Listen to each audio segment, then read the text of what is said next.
Hello friends, আমি sweeties কিচেনে তোমাদের স্বাগতম। আজকে আমি বানাবো গার্লিক পেপার চিকেন, যেটা একদম রেস্টুরেন্টের মতো খেতে হবে, যেটা ভেতর থেকে হবে একদম জুসি আর বাইরে থেকে মুচমুচে। তো চলো কিভাবে বানাচ্ছি ভিডিওটা শেষ পর্যন্ত দেখতে থাকো। এখানে আমি চিকেন নিয়েছি আর চিকেনগুলোকে ভালোভাবে ধুয়ে নিয়েছি। এতে আমি 1 চামচ মতো পেপার পাউডার দিলাম, 1 চামচ আদা রসুনের পেস্ট, পরিমাণ মতো লবণ আর 1 চামচ মতো সয়া সস। আর এগুলোকে মাংসের সঙ্গে খুব ভালোভাবে মিক্স করে নিচ্ছি। দেখো মিক্স করা হয়ে গেছে। এটা আমি 10 মিনিট রেখে দিয়েছিলাম রেস্টে। আর এখন সেকেন্ড কোটিং করছি।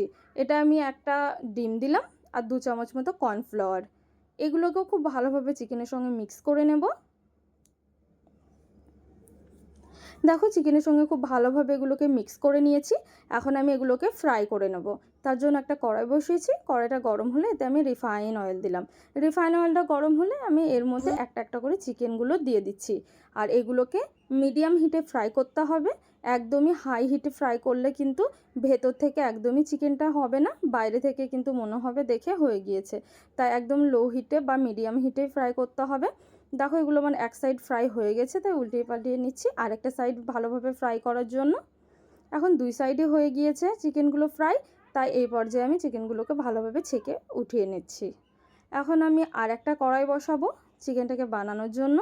এখন আমি এতে পরিমাণ মতো রিফাইন অয়েল দিলাম আর কিছুটা পরিমাণে আদা কুচি। এতে আমি কিছুটা পরিমাণে রসুন কুচি দিচ্ছি। এটাকে আমি ভালোভাবে রোস্ট করে নেব।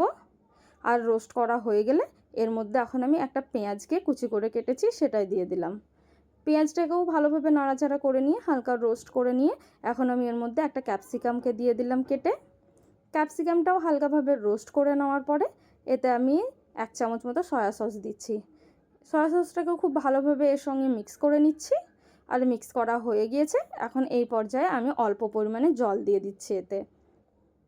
জলটাকে খুব ভালোভাবে মশলার সঙ্গে মিক্স করে নেওয়ার পরে আমি একটা বাটিতে 1 চামচ কর্নফ্লাওয়ার একটু জলের মধ্যে গুলে রেখেছিলাম সেটাই দিলাম। এখন আমি চিকেনগুলো দিয়ে দিচ্ছি এর মধ্যে। চিকেনগুলো খুব ভালোভাবে নাড়াচাড়া করে নিচ্ছি মশলার সঙ্গে। এই পর্যায়ে আমি একটু পেপার পাউডার দিয়ে দিলাম। এটাকেও খুব ভালোভাবে নাড়াচাড়া করে মিক্স করে নেব। দেখো চিকেন কিন্তু আমার রেডি, গার্লিক পেপার চিকেন। তোমরা এইভাবে বানিয়ে খেও আর কেমন হয়েছে কমেন্টের মাধ্যমে জানিও।